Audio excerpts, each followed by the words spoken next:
مساء الفل. فكر نفسي دايما مهما كانت الدنيا صعبه مش هنوقف، هفضل احاول لغايه اخر لحظه في عمري. انا عديت بحادثتين موت قبل كده، فالواحد عارف ان الموت قريب في لحظه، فانت ربنا يحاسبك على كل حاجه. هقعد اتشحتف واتضايق مش هخلص خالص. قلت لكم سبحان اليوم كان صعب، وانا عامل حسابي ان هو صعب، وحاجات قلقاني وحاجات ملخبطاني.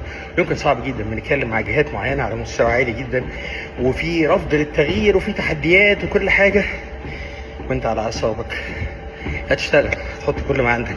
في نهايه اليوم تطلع الطاقه ب60 طريقه، كل واحد عنده المفاتيح بتاعته. انا مفتاح عندي الرياضه. وعلى فكره قبل ما تقول لي انت في مكان فيه تريد ميل ولا حركه ولا كده، عدى عليا ايام كان الرياضه الوحيده اللي انا بعملها بنزل اتمشى في الشوارع. يوم من الايام كنت منفعل جدا ومتضايق جدا، عشان اهدي اعصابي خدت المحور من اوله لاخره 13 كيلو، خدتهم كلهم على بعض ماشي، هديت جدا في الاخر. النهارده نفس القصه، جيت على التريد ميل، الراجل قلبت على الدقيقه، سني كبير خلاص، فمش بجري قوي يعني، خفيف خفيف.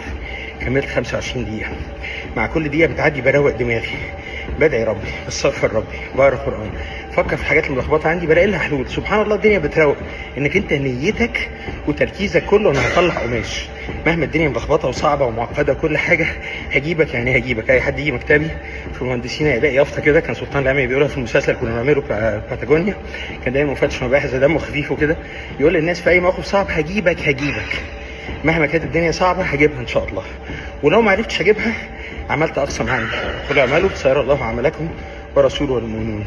ههدى واروق ان شاء الله، والدنيا المعصلجه دي هتفتح ان شاء الله، وهنحاول بكل ما عندنا. ولو ما مشيتش، الرسول عليه الصلاه والسلام قال لك يوم القيامه لو في ايدك فسيله زرعه، يوم القيامه قامت هتزرعها ان شاء الله. فكر نفسي وفكركم، بتشجع بيا وبيكم يعني. وباركوا نفسكم، ما تكلموش اي حد غريب، لقيتكم زي الفل ان شاء الله.